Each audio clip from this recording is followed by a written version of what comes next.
Hello, and welcome to the Figuring Things Out podcast. Inspired by our favourite metaphor, each series explores various ideas around a given theme. This allows us to take a journey through a wide range of perspectives and travel towards greater clarity. For our first series, we'll explore the question, what is movement? And in the process, speak to 5 teachers, performers, and all-round wonderful humans.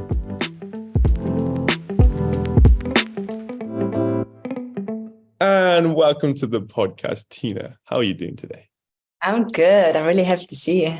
Good to see you too. Can you please give us a bit about yourself, just so the viewers can, or the listeners can know a bit more about you? So I'm connecting from Prague.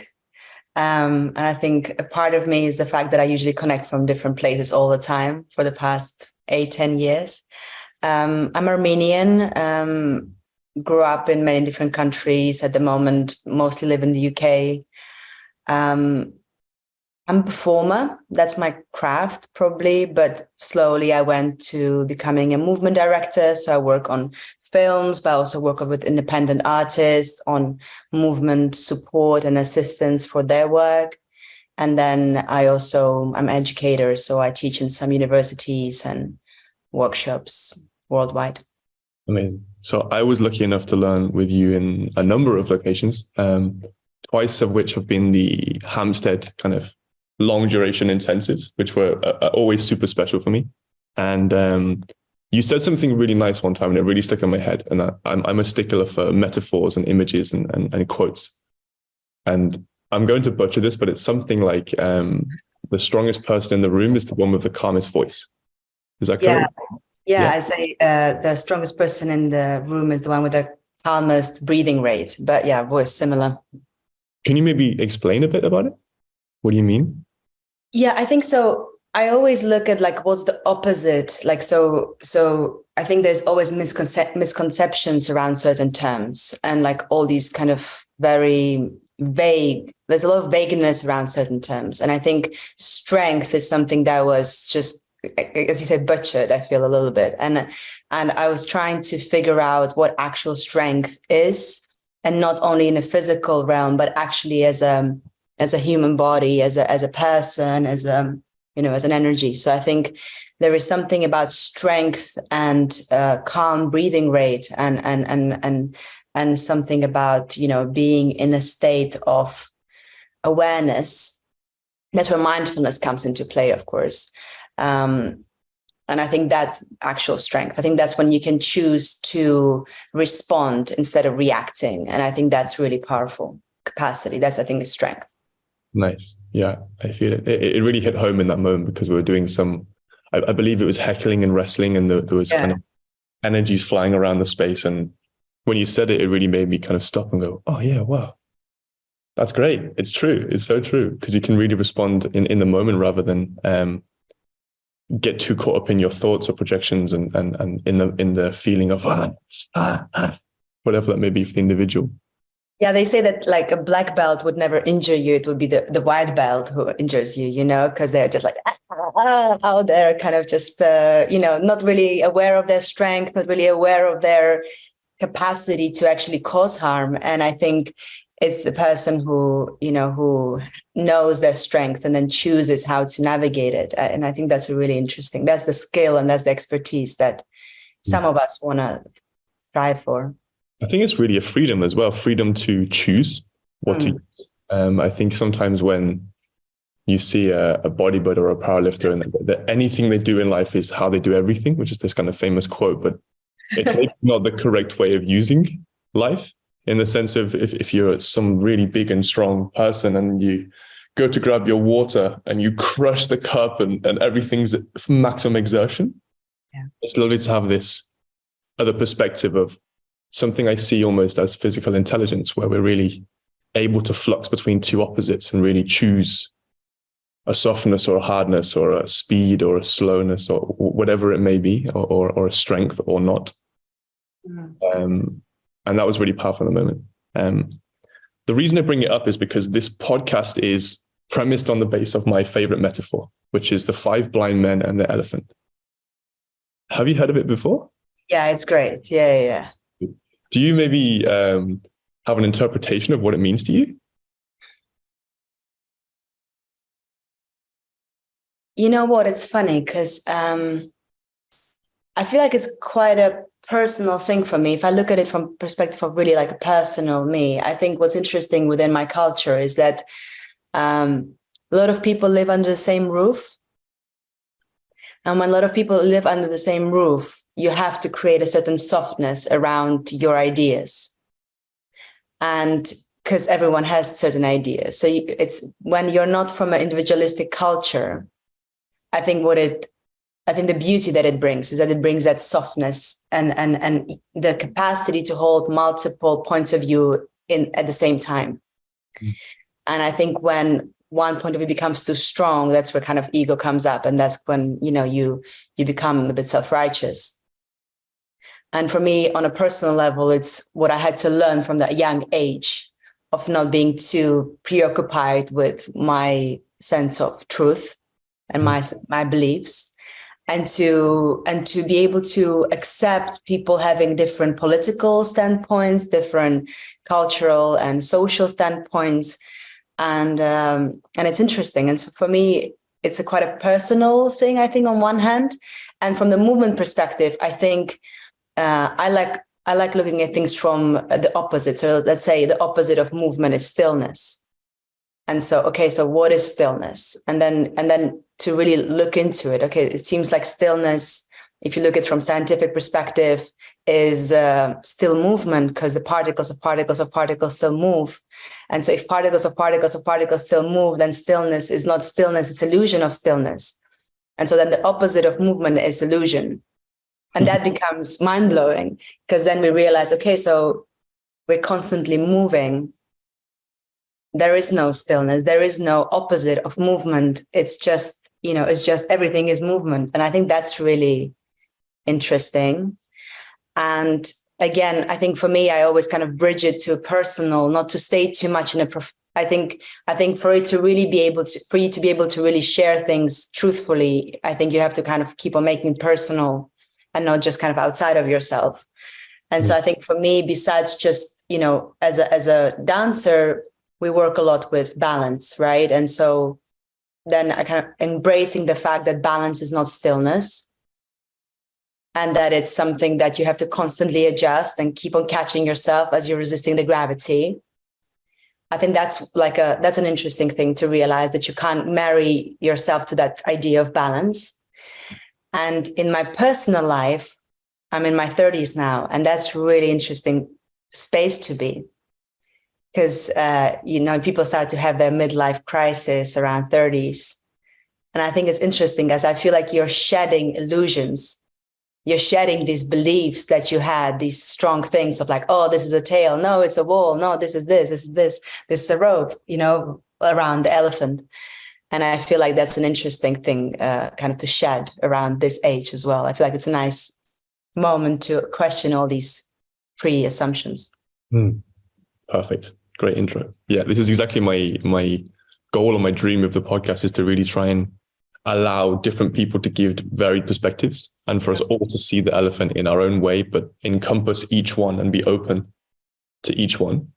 Yeah. And really, the first elephant in the room, we could say, is movement, and really trying to bring this home, trying to bridge these gaps and trying to see, well, how can we make this more personal to people that are maybe on the periphery, that are somehow engaged, but from afar.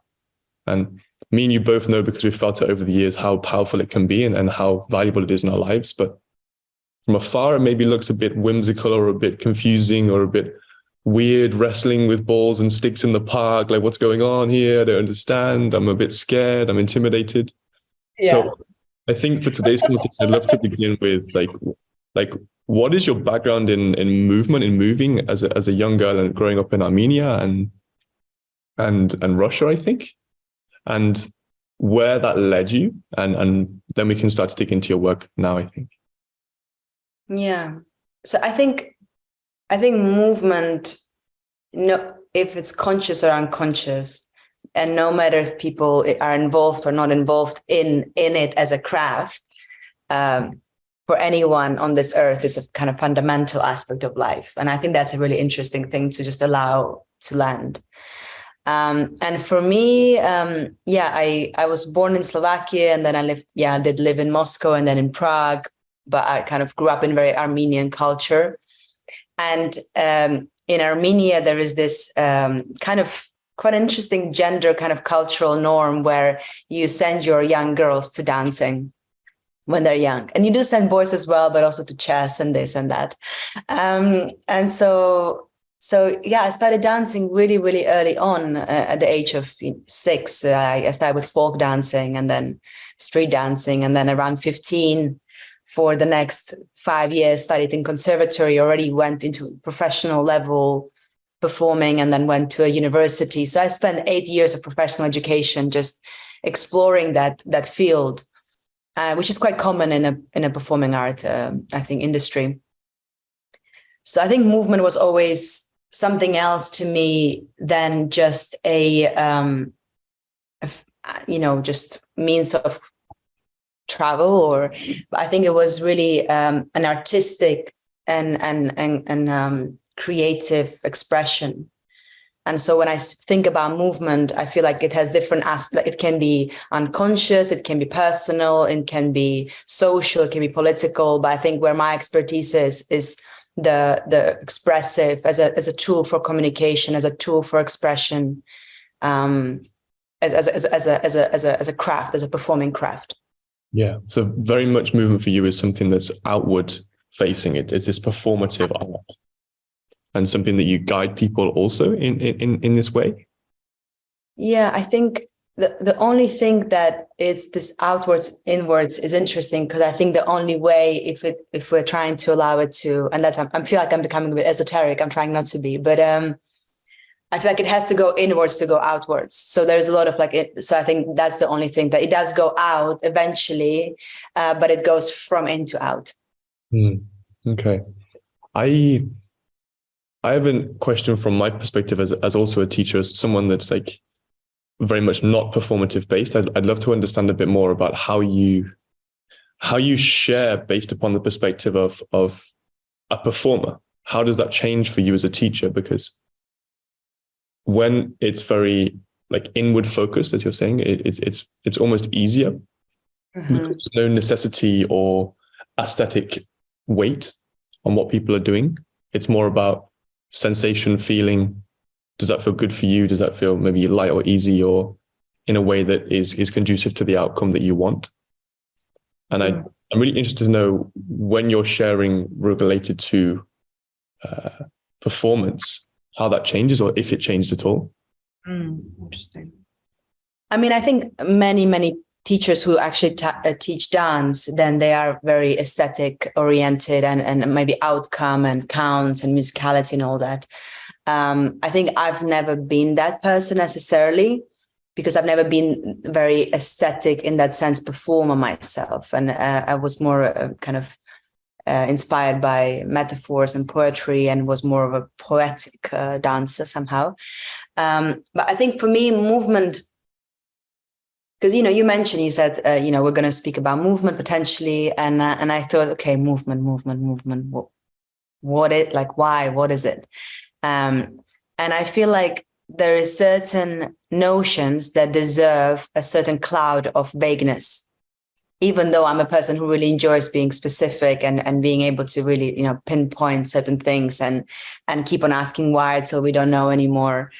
I feel like movement does deserve a little bit of vagueness around it, because I think it helps it a little bit for different people to have different interpretation. Nice. And I think as a teacher, it is useful to have some other craft than the teaching. And this is what I really discovered through my life. I think it's really useful when, an acting teacher has actually, certain background in the, and the same with movement. I feel like, and I think that's a danger as well of just, of people not having some other craft, whatever that is, like climbing or something where they can base their experience on and create that parallel there. So that's one thing. And I think what action for me is really important. And I think that's why I'm less involved with aesthetics. So my practice is called Axis of Action. And that's why action as a word for me is important. And that's, as I said already, that's already, the action can be personal, social, political, or the expressive. This podcast is currently a self-funded project. So if you're enjoying the conversations and would like to get involved and support us in creating more, please feel free to buy us a coffee with the link in the description. To see our coaching, courses, and event offers, please visit our website at www.figuringthingsout.com. For now, back to the podcast. I really like the idea you said about vagueness and actually movement almost needing this idea of vagueness. Yeah. It definitely feels like that. Yeah. But it is quite vague. And my whole intention here is to try and make it less vague maybe, but actually it's a nice way of seeing it as maybe some things do need to be mystical because of the belief they're in, or the interpretation, the individualistic interpretations. I think it's really nice. What I want to ask is therefore, for someone wanting, again, coming from the periphery, wanting to come into movement and seeing it as this vague entity, it needs to be vague. How do they access that? What is the method of engagement maybe that you would suggest? Or what do you offer to your students? Say it again. Can you repeat it? Like a first point of call, or something that like an access point that you allow people to come into.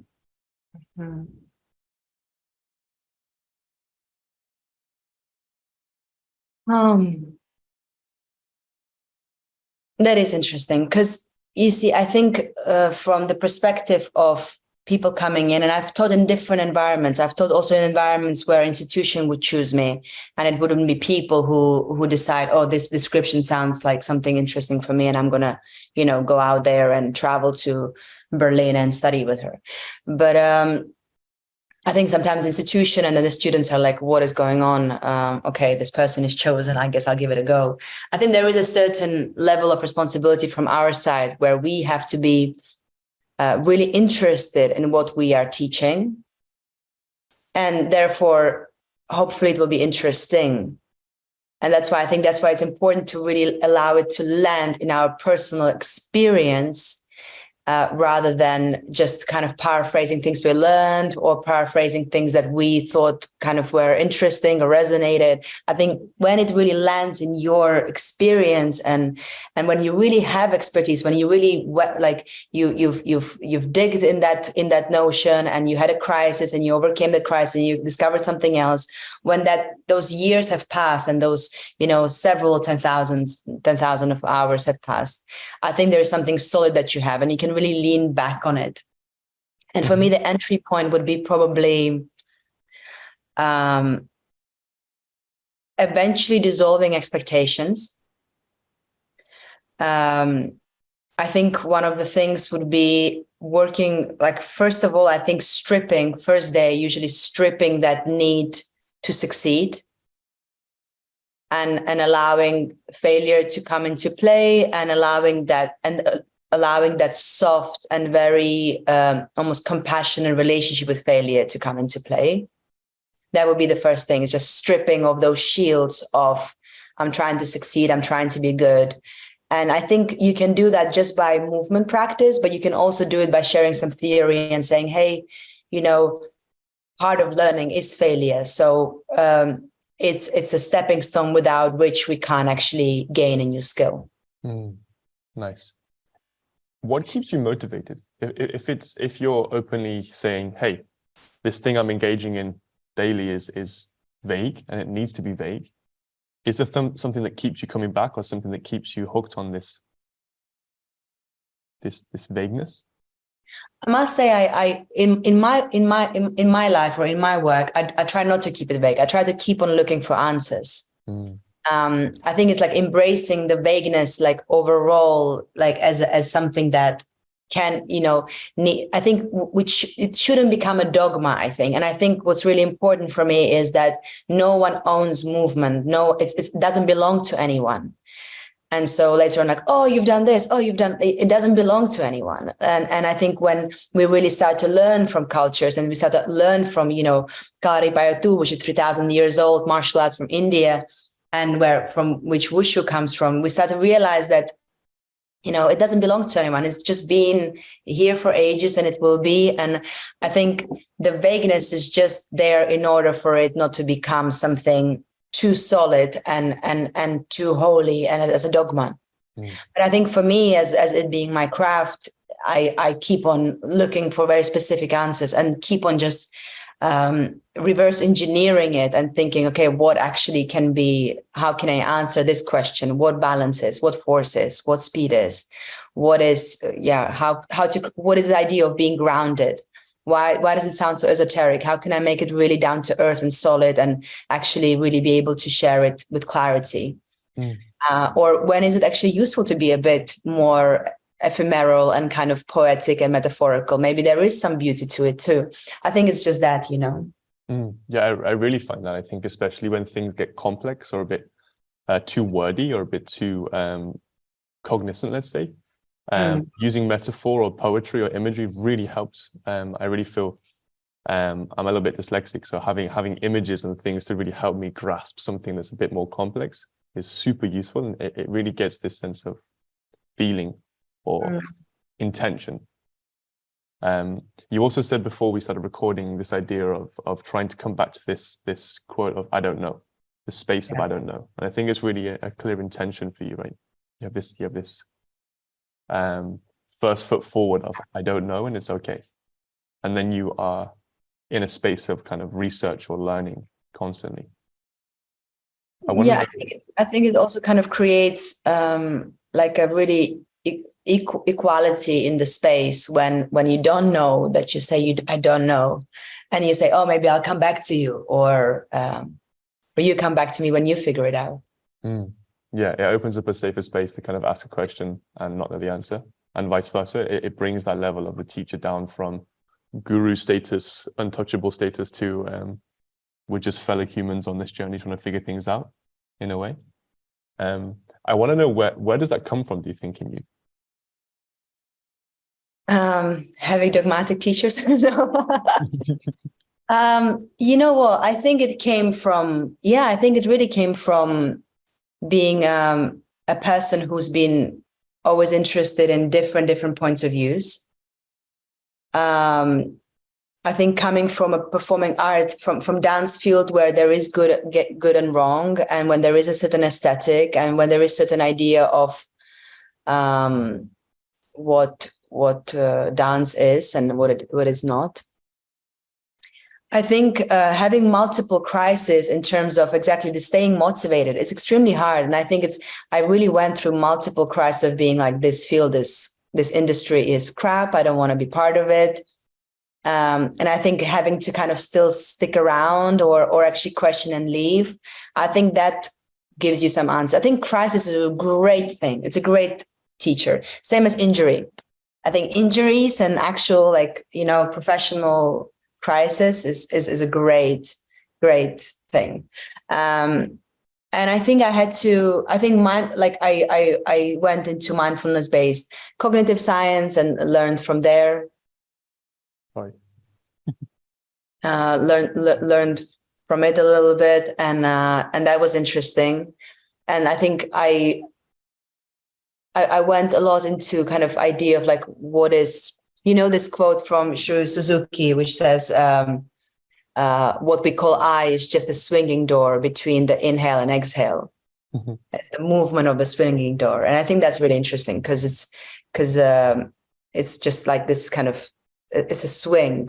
It's that movement between, and there's something, for me, that's something quite poetic about it. I think in the end, the way I stayed motivated was just by bringing everything into,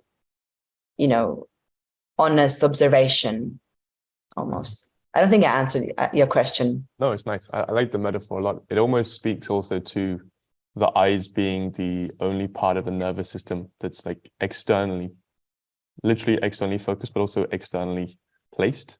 And if we think about like blinking as this sense of moving between external and internal, I think it's also a nice place to think from. I kind of want to go back to your pedagogy and your teaching style, and I think we've maybe brushed over that. And I would love to know from your history, what kind of style of a teacher do you think you are? Because you mentioned you had some dogmatic teachers in the past, and you try and stay in this state of learning and this state of, I'm not quite sure. Does that also come off in your teaching always? Or do you have certain times where you're in a certain mode? Because you teach in universities, you teach in workshops, you teach in groups, you teach alone. There's obviously different modes there that you teach in. I think I'm in a space I don't know, not so often, if I'm really honest. I think if somebody comes to me, let's say after the class, and says, oh, I have this injury right here, and there is this and this and this and this tiny ligament bend. And if I know, I will always try to recommend things and say things. But if I don't, I will just say, I'll come back to you tomorrow. I think that's something that I do. But I think it's important to share things that you really understand and you've really tested. I think especially with paying students and also institutions, I think with young people, young people, 23, 25. I think there is something about you have responsibility. And I think it's really important not to just kind of stay in experimental space of like, I'm training here, you just, you train alongside me if you want to. I think there is this thing about really hooking their attention. And nowadays, attention of people is not, the attention span is not that, the capacity for it is not that developed, let's say.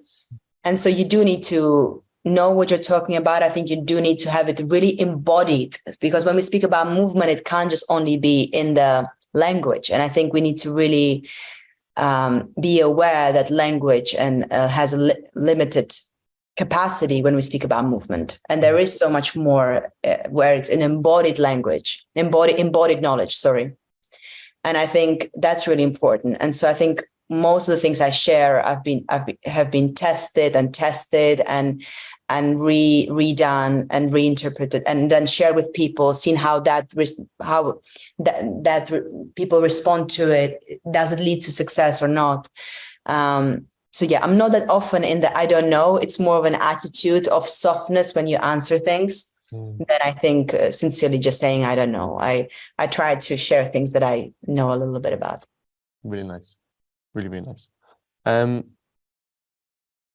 One thing that I've been trying to differentiate for a long time is this idea of how is movement as a concept different from fitness industry in general? Is it a small part of that? Is it something different in totality? And I'd like to know from your perspective, who's coming from this maybe in a slightly different way from the performing arts world, where you see this divide or not.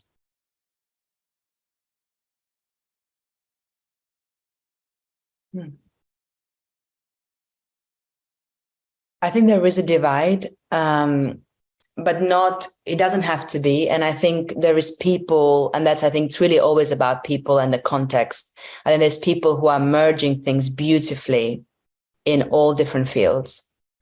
If we go towards that, I'm sure that there's people who teach Zumba in a very holistic way. I think for me, as a person who really believes that it's a fundamental aspect of life, movement, I think whatever gets people moving, I think that's already really great. But it's clear through research that certain things are maybe more beneficial or more rounded. And I think maybe what movement represents is something a bit more rounded. And I think what it maybe represents is also internal work. And I think what I teach, pillar of what I teach would be the kind of the conversation that we're having with ourselves. So the movement of thoughts.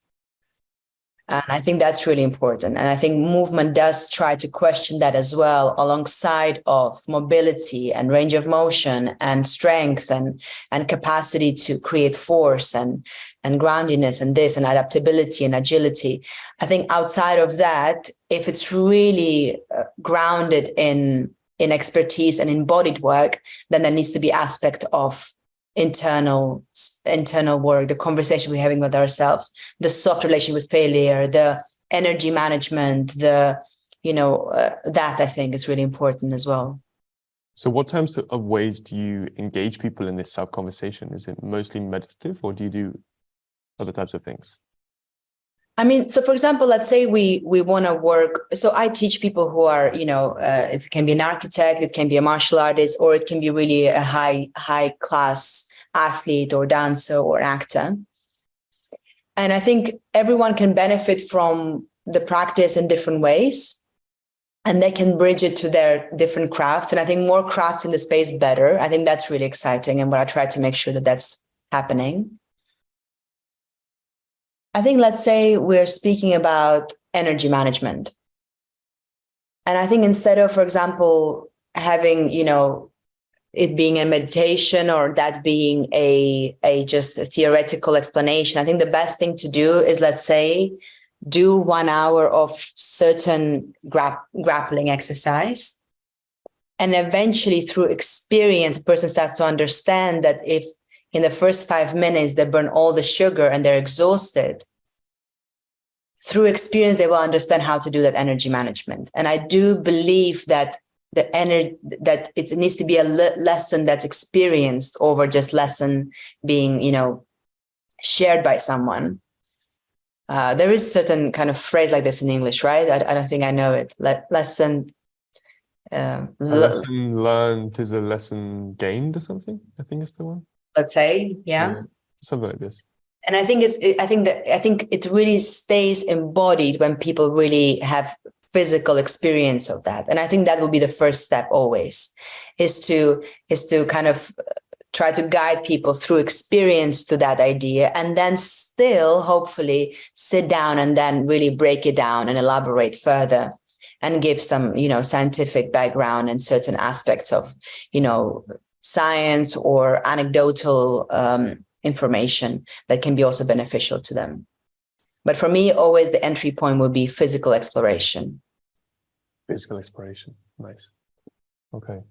So again, I'm trying to always bring this back to this person on the periphery, how they can access, and I really want to understand from that perspective, what is something that's really going to draw them in, or what is something that's really palpable for them to see a benefit in their own lives.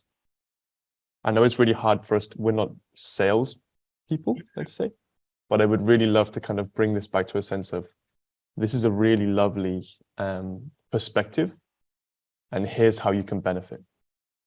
And I would love to see and hear also from the perspective of axis of action,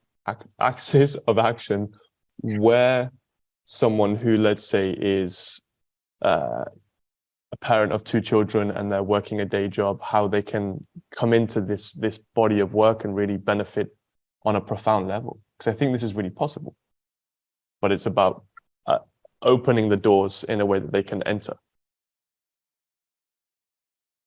And I always feel there's something missing in the coding, in the talking about movement. Mm-hmm.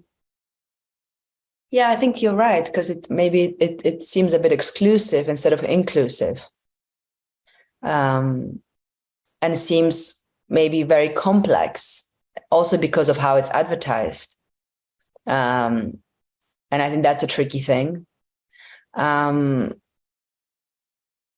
I think I didn't crack this idea of how to get people in. I think I've been lucky in many ways, but I also I think luck is, I think in the beginning you're lucky because you get people in. And I think when people stay, that's already, that's already something else, I think. But I think how to get them in by creating certain different definitions that are open. I'm not completely sure, to be honest.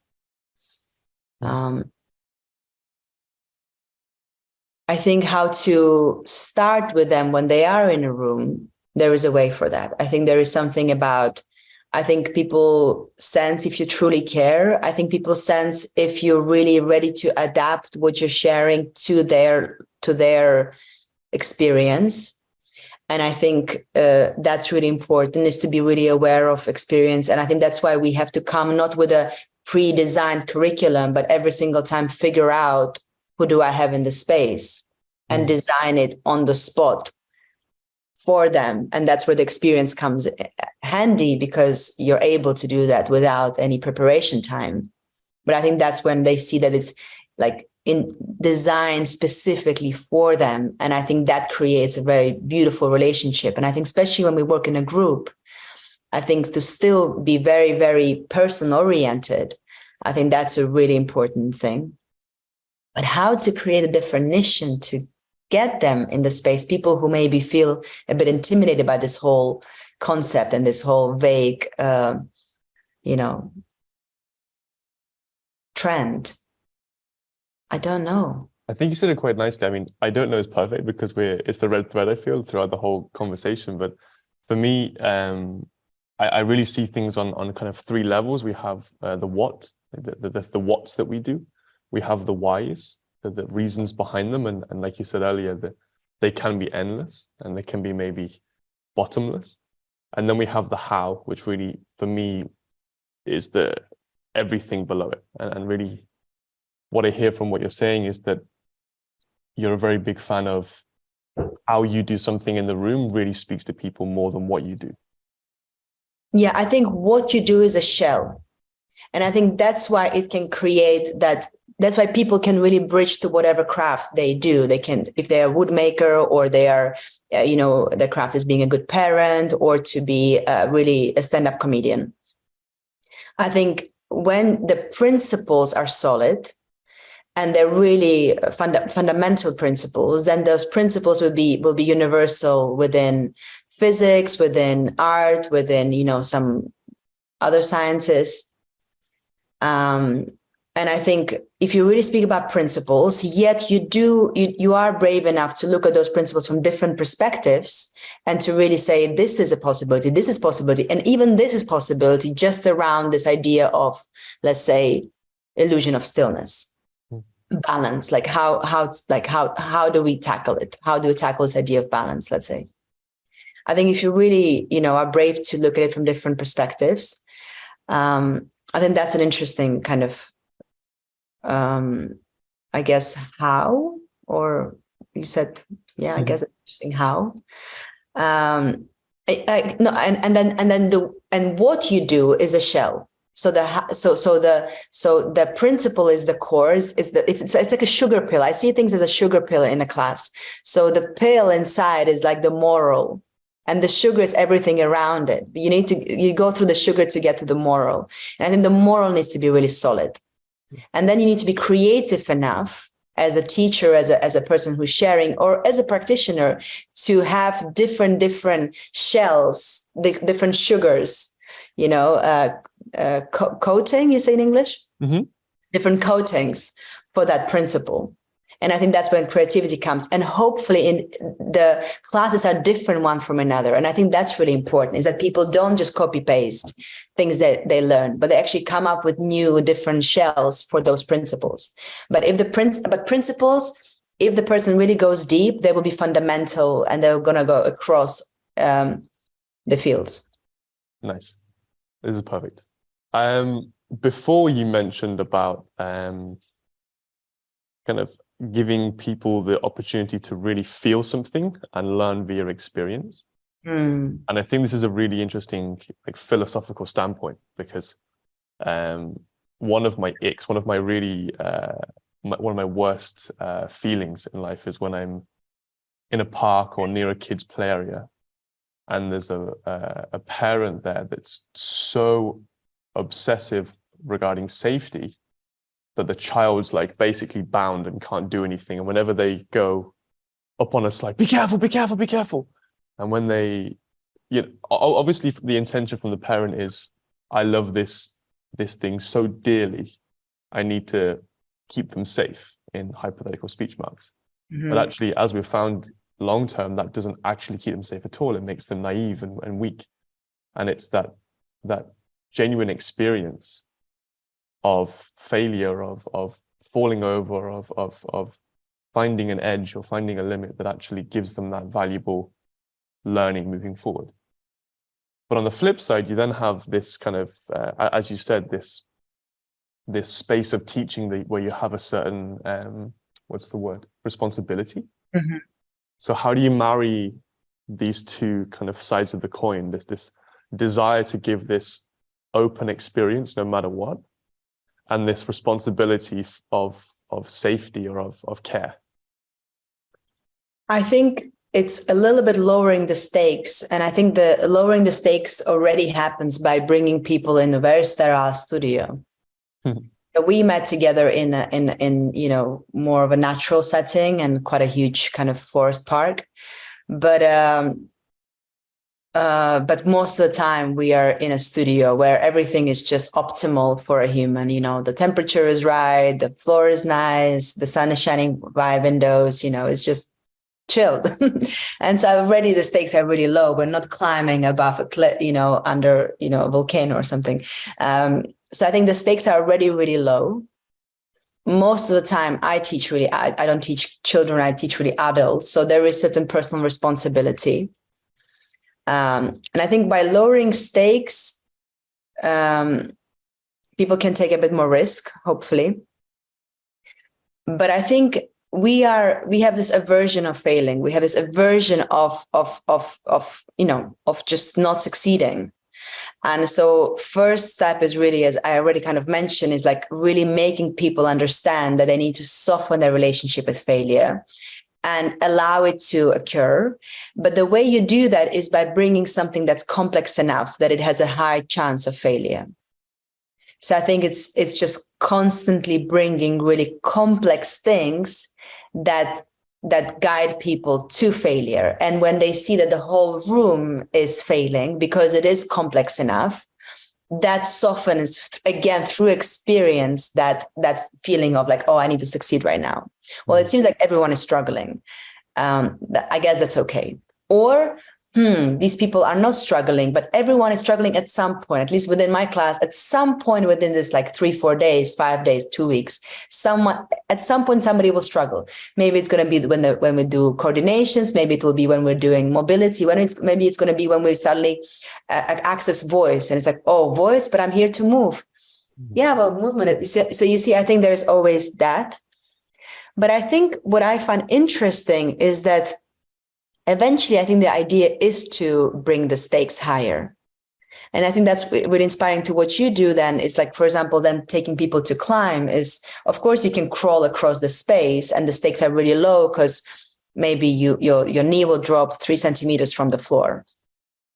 But when you do that kind of vertical climbing and you're going across a natural cliff, I think then when the stakes are very different and then the puzzle is very different. And I think that's really interesting. And I think the idea eventually is to create that, to bring those stakes higher. And then first of all, energy management becomes much more at play. The risk awareness becomes really, really prominent.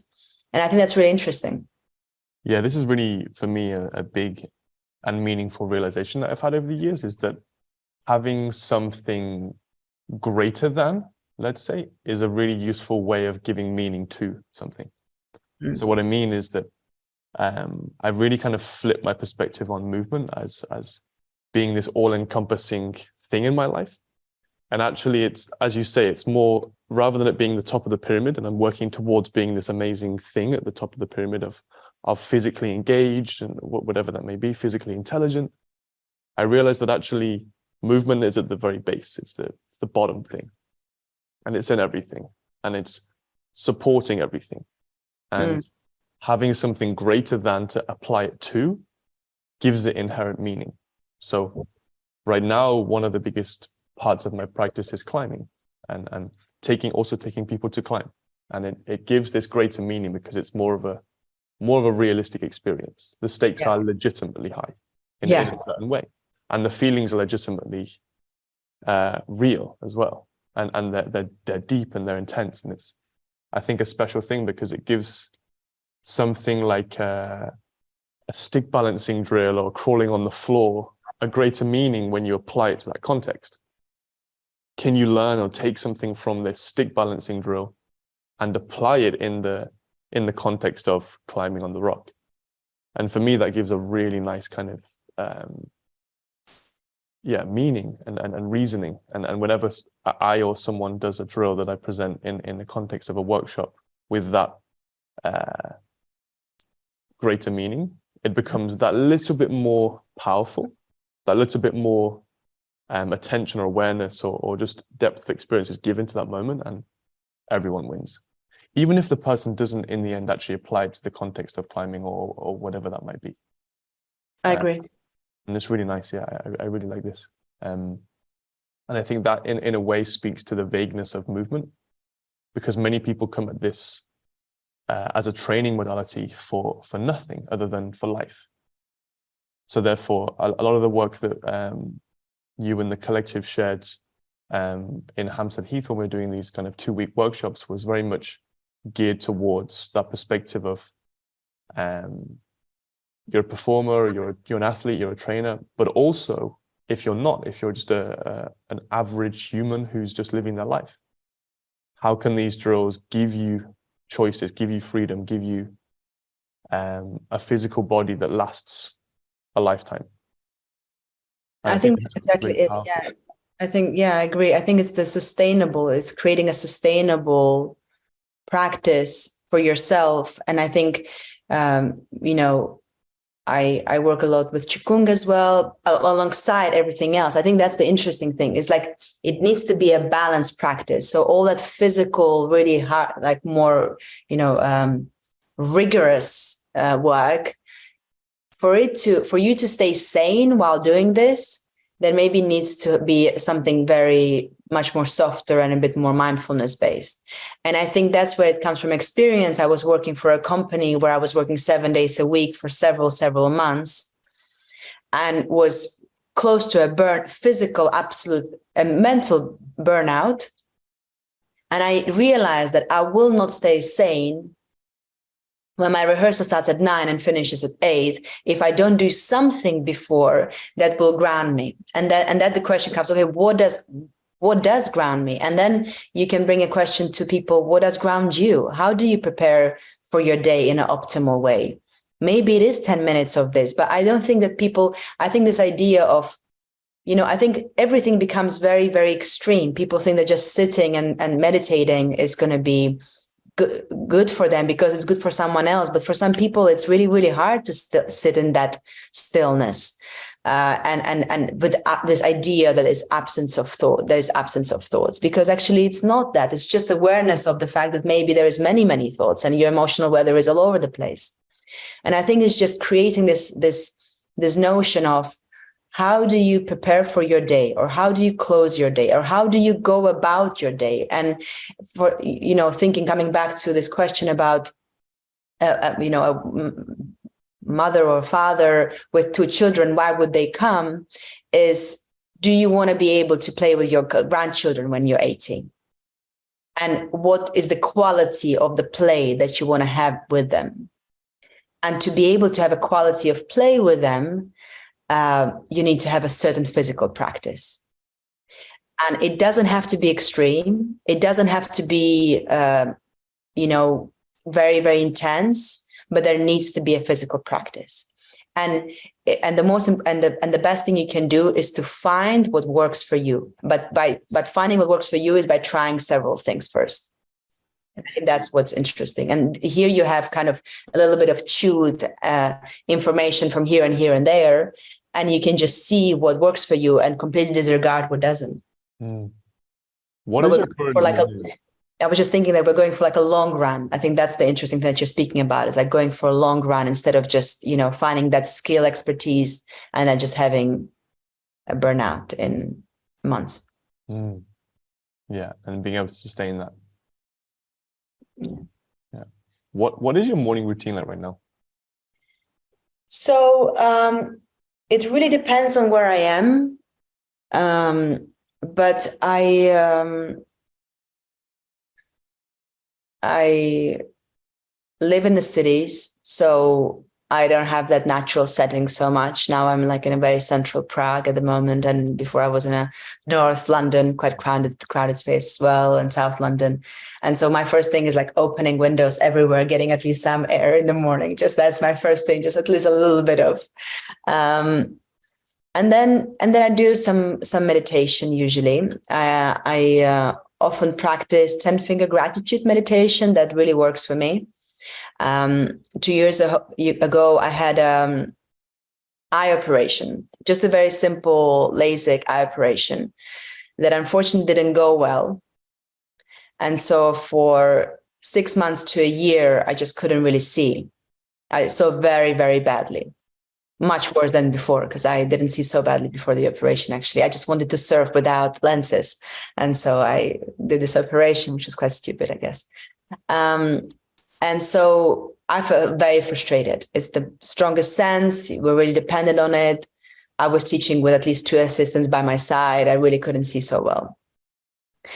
And I needed to counter that frustration, at least somehow. And so I was practicing 10-finger gratitude, where you just kind of like going through your fingers and you're kind of, finding things to be grateful for. And it's a thing I learned from Oxford Mindfulness Center in Oxford, really pioneering space for mindfulness studies. And so I do some kind of mindfulness meditation. It can be based wherever, senses or anchors or gratitude, etc. And then I have some kind of physical practice, usually a little bit of mobility. And then I see what I do within a day. Like, I knew that today we're going to be talking. I didn't do this morning, but for example, if I would be teaching, I might do a little bit of voice warm-up, just a little bit of all of that kind of things. And I would try to get outside at some point in the day. But what I realized is that I'm actually quite lazy. And so I realized that I need a reason to move. And so teaching is a great thing, because then I have to show up. I have a reason to move. So finding people to play with or people to practice is great. And so I think recently I was just actively looking for reasons. And I'm just making commitments, so I have to show up and move because I am quite lazy. And then I incorporate movement into my daily things. So let's say I'm just, doing like drying my hair with a hair dryer, and I can do it in a squat, or I'm brushing my teeth and I can do it while kind of flossing my ankles. So, there is, I am quite a weird person in terms of movement. I add it into most random things. I hang at the bar when I'm in a tram. So yeah, I do these strange things as well. I think that's synonymous with the culture. Let's go here. Let's go more towards Tina as a young woman, and I want to know, like, what's scary for you, because you're opening up and you say maybe you're a bit lazy, and I really feel this is a nice place to enter now, because I think it's quite hard to be a teacher and of physical, let's say, education and movement, and then also say, but sometimes I feel lazy. It's a very nice thing. I think myself included, that I really feel that, and I really resonate with the fact of social drive is a huge part of being physical, inherently in humans, and especially in those of us that maybe see ourselves as lazy or have that tendency to go introverted or more quiet. I would love to know, maybe, what are you afraid of moving forward? What scares you? I think it's an interesting question, basically, because the motivation for me comes in doing. And the acknowledgement of the fact that I am very, very lazy. I have to acknowledge that most likely I will not be motivated to do anything, any practice, really, even my, learning a language or any practice. So, but it comes in the doing. And I think as a performer who comes on stage, that's also really interesting, because we speak about inspiration, let's say, and what moves you. It's quite an interesting thing it's an interesting term, what moves you. But so I think the inspiration also comes in doing. And so it's just being brave and daring to come out there and not knowing, and things come to you instead of coming with an idea. And and I think it's the same with movement, is you can just see, okay, where my emotional weather is, and how do I feel, and which body parts are stiff, and where do I feel like moving, what brings me pleasure or what brings me discomfort. And from there, inspiration comes to moving. So that's one thing. And then the second, you said about fear. You know what? I think you caught me in the moment when I have a lot of privileges. And you caught me in a moment when I feel really grateful because I have a lot of different offers and work. And it's very, very vibrant in terms of professional life at the moment. And that's really exciting, and I'm very grateful. But also part of me is terrified every single time. Every single time before I used to come on stage, there was part of me that was terrified. And I think I'm not so scared before I teach. I feel quite calm and confident. But before the workshops, is the whole of the marketing and all of that. It's scary and hard, and I don't necessarily like it that much. But it's part of our craft, our work. And I think on a personal level, it's scary because this work is very lonely.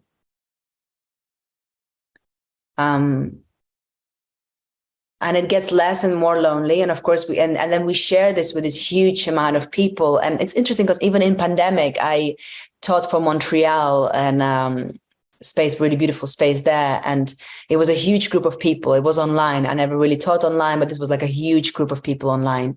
And then after that session, that feeling of loneliness, when it falls on you, it's very, very interesting. And I think some of that comes on you even after sharing, especially when you really care, especially when you're really ready to be really generous with yourself and your knowledge, and also you are teaching from a vulnerable place, an honest place. There is something deeply tiring, and I think there's something deeply lonely. And I think my fear is, I think that there is going to be moments when the loneliness is too much, or that it's going to be hard, or I don't know, I pity myself certain days, and certain days I'm like, oh, that's fine. You're still very, you're so privileged. There's so much to be grateful for. So it's a wave, but I think I question sometimes if the fact that I decided to lead in a different way than many people lead, and the fact that I decided to lead from a very vulnerable place and very inclusive place, if that sometimes is actually much harder. If the fact that I'm not teaching under certain umbrellas or certain things that would give me credibility, and I'm not trying to shield myself with different credibilities and impressiveness, if the fact that I decided to do things differently doesn't actually make my life harder, which I think it does. But my fear is, am I going to be brave enough in the moment when it really does? I think that's where fears lies in professional life, in my professional life. That resonates very much. What does the future hold for Tina?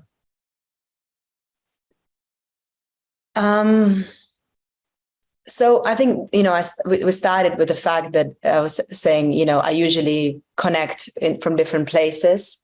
For the past 8 years, my every New Year resolution, and I mean, that's almost embarrassing. Every New Year resolution I had was, I'm going to have a base. And year passed and I didn't. And then I said, I'm going to have a base. And then I didn't. And 8 years is a long time. And so now I just gave up. I'm not saying these resolutions. I'm not anymore mentioning them. But I'm hoping to find a base. So it's a hope of mine.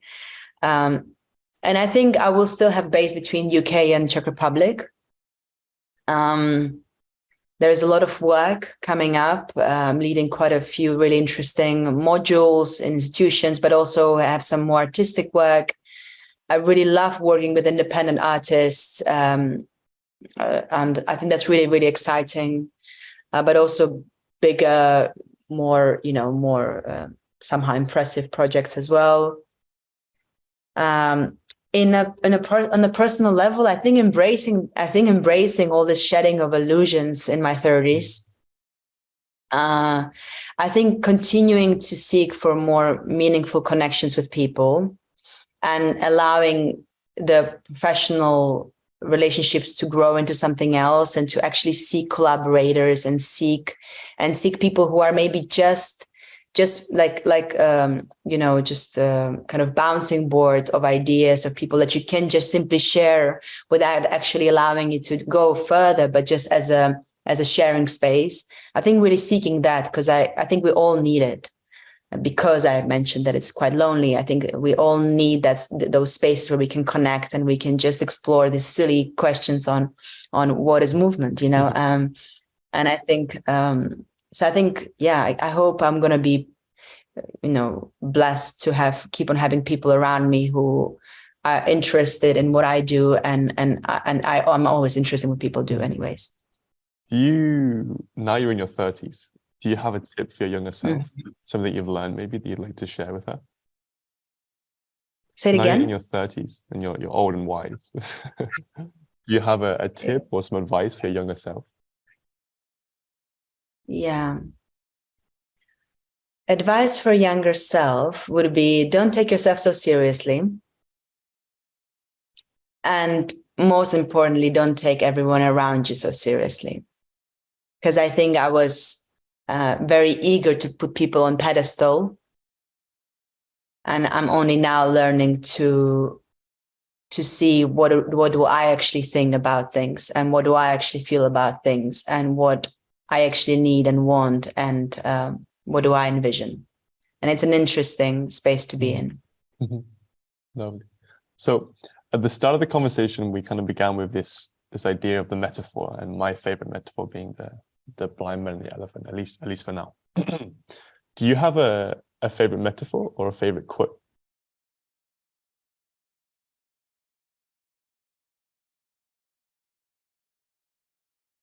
I mean, there's the gardener comes up, but I don't know if it is my favorite. The pressure.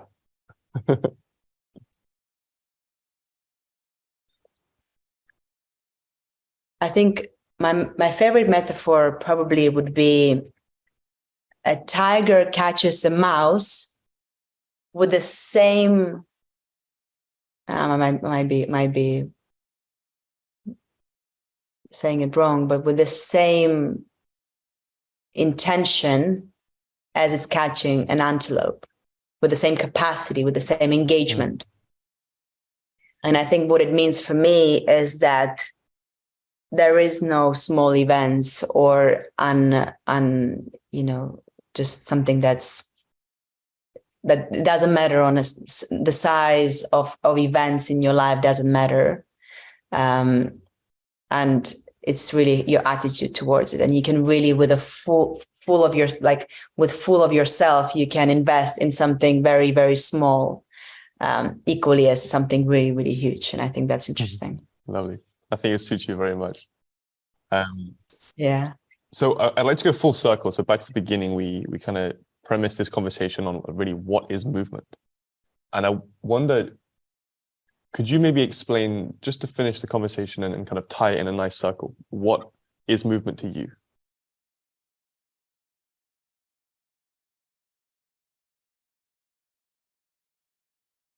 Movement to me is a fundamental part of my life. And it's the way I express myself in the world. Wonderful. Thank you, Tina. Where can we find you? Where's your work? What are your upcoming things that you've got going on? So work-wise, now currently.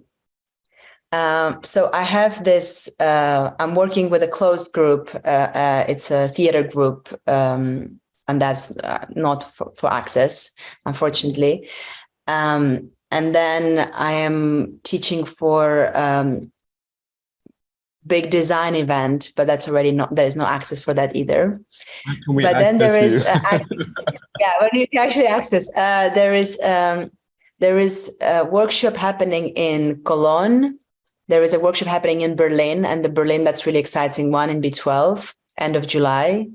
There is a interesting event happening in Wales, like a running event with some movement. And there might be an event happening in US end of August.